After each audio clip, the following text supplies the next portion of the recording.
Ayan. So, mag-unboxing po tayo ng breast pump. At dahil nga malapit na akong manganak, kailangan ko ng breast pump dahil ako po ay gusto kong breast milk sa aking baby, magpadede. So, ito, free lang po ito sa insurance ko. Ma'am Cozy na breast pump. So, open na po natin. Ayan. Tingnan natin kung ano. Meron na akong breast pump dati pero hindi ganito na ano siya. Wireless.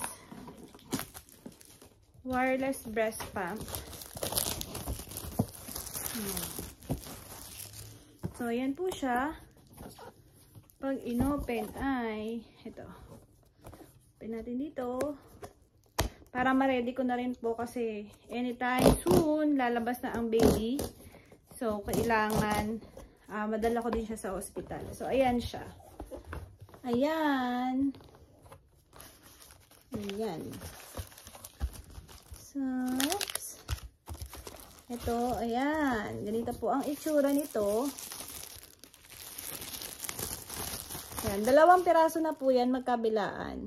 Tapos, gagaton mo lang. So, easy na siya kasi ayan yung ano niya. Naka-charge. May charge pa. So, wala pang charge. Kailangan ko pang i-charge. Sakto naman. At inopen ko na kasi kailangan ko talaga to. Dahil nga po, hindi mo alam mamaya or bukas lalabas ng aking baby. Opo, anak. Ayan. So, ganito po siya kalaki. Ayan. O, diba? Breast pump. Tapos, ayan. Pag inopen mo, tapos, pag tinanggal pala ito, ayan, ganun lang siya kadali. Tapos, dito lalabas yung gatas. Ayan. Lobat pa po siya, kaya kailangan ko pang i-charge. Tapos, pag ano, ayan, ganyan lang. Tapos, lalagay mo lang siya ganyan. So, easy na lang. Hindi mo na kailangan pag gumamit ng charger. I mean, ng cord niya para yung sa ano niya. Ayan, ganyan lang kadali. Tapos, 2 na po siya. Ibalik natin para hindi siya madumihan. Ayan.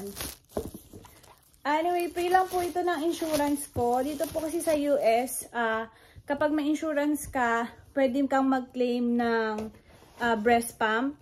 Tapos, free lang po yun. Wala akong binayaran. Pero ito po ay nagkakahalaga ng $132 kung hindi po ako nagkakamali. So, $132.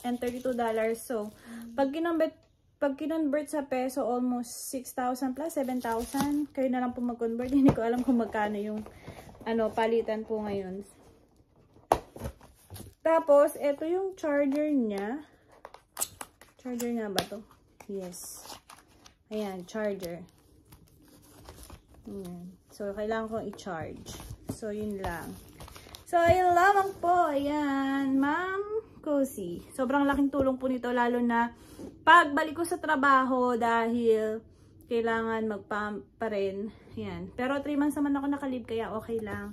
At least 3 months ko maalagaan si baby paglabas niya. Ayan. Sana ay lumabas na siya. So, ayun lang po. Ayan, ganyan po kaganda ang breast pump na ito. Ayan.